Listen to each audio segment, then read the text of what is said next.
Pôvodná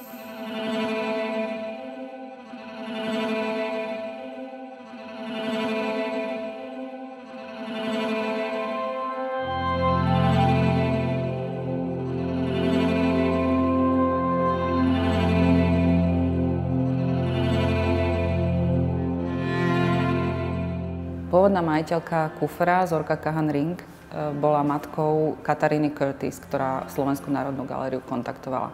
My sme zistili, že ona bola práve tou stratenou láskou, o ktorej sa špekulovalo, že bola v živote umelca, a zistili sme vlastne záver jeho životného príbehu. Zorka sa s Arnoldom Weiss-Kubinčanom stretla ešte ako mladé dievča na podkarpatskej Ukrajine. Vtedy sa poznali a podľa jej dcéry Kataríny bol pre ňu prvou láskou alebo prvým mužom, ktorý ju v živote zaujal, a nakoniec sa tou prvou láskou aj stal za tragických okolností. Ako sme zistili, tak dvojica sa znova stretla v 42. roku v Martine, kam Zorka prišla pomáhať svojej sestre s deťmi. A keďže vlastne vtedy sa radikálne zhoršili podmienky pre Židov a začali sa prvé transporty, tak oni spolu ušli a skrývali sa v lesoch okolo Martina. Prežívali naozaj vo veľmi dramatických podmienkach a napokon po 2 rokoch sa rozhodli vzdať na základe istej tragickej príhody, ktorá sa stala rodine, ktorá im pomáhala. Keď našli túto rodinu umúčenú nacistami, tak sa umelec rozhodol, že už nemôžu riskovať ďalej, pretože neriskujú iba svoje životy, ale aj životy iných nevinných ľudí. Bol to vizionár a mystik, mal veľmi bohatý vnútorný život.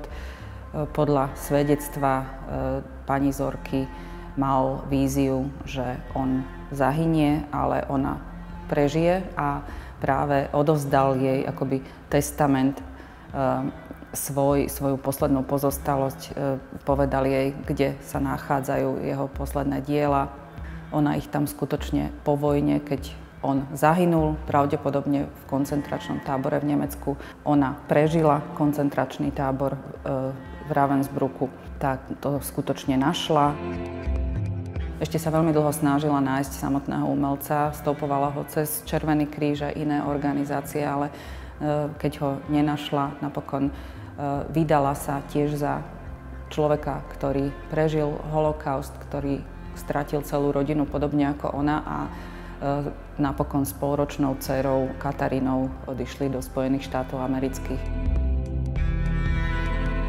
Veľmi dôležitá stopa v tom príbehu je tá, že údajne si mohli so sebou vziať jeden kufor, a teda Zorka vzala práve kufor, ktorý sa nachádza ako ústredný prvok tejto výstavy.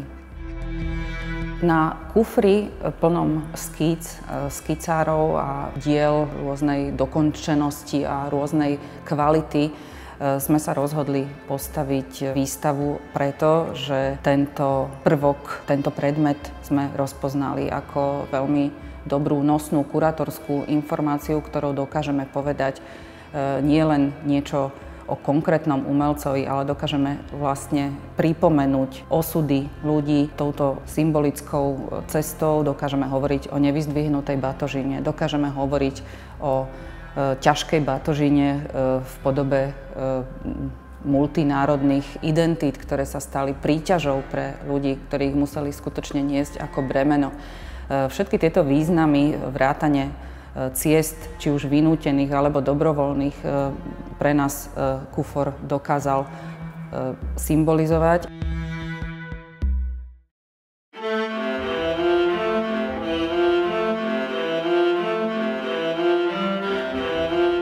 V tých prvých rokoch jeho diela nesú ešte takú stopu takého realistickejšieho názoru, i keď už hneď a od začiatku s veľmi silným, expresívnym nábojom.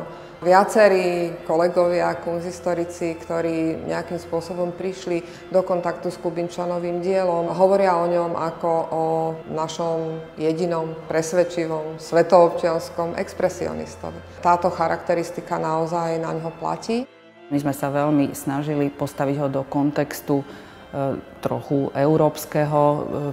Weiss Kubinčan, ktorý študoval v Budapešti a v Berlíne, ktorý cestoval, ktorý bol rozhľadený a bol ovplyvnený najmä nemeckým expresionizmom, hoci si vyvinul naozaj svoj špecifický slovenský, ale zároveň medzinárodný variant. Pre Kubinčana bolo maľovanie zrejme všetkým. Bolo to najdôležitejšia vec v jeho živote, bolo to ako keby jeho poslanie, bol to spôsob, akým sa on vyjadroval k svetu okolo seba a bolo to aj teritorium, v ktorom sa mohol cítiť slobodne a na tých dielách z druhej polovici 30. rokov a začiatku 40. rokov napriek tej realite veľkej politiky okolo neho, toho zblázneného sveta vojnového, je to veľmi, veľmi krásne vidieť.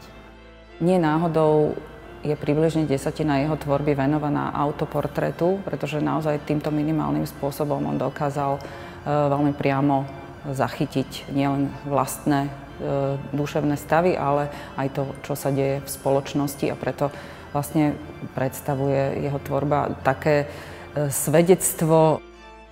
My sme boli schopní vlastne analyzovať tak trochu aj jeho vnútorný život, ktorý musel byť veľmi bohatý, a začali sme sa na neho pozerať ako na človeka, ktorý prežíval rôzne duševné stavy veľmi hlbokým spôsobom, a to naozaj od úzkosti až po extatické momenty, keď tvoril a keď vlastne tvorba pre ňoho predstavovala podľa všetkého naozaj veľmi dôležitý únik, vnútornú slobodu.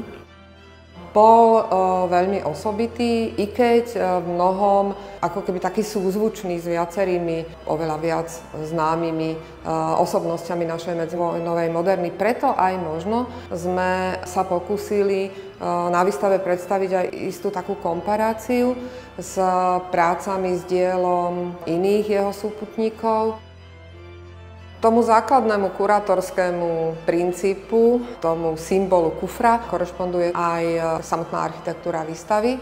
My sme od začiatku chceli, aby tá výstava bola postavená tak, že sa diela, ktoré sme čerstvo nadobudli, ako keby vysypú z kufra a budú prezentované v nejakej linke v celej výstave, ale zároveň sme ju chceli túto linku dopovedať aj kontextom, či už teda dielami Weiss Kubinčana alebo jeho súputníkov.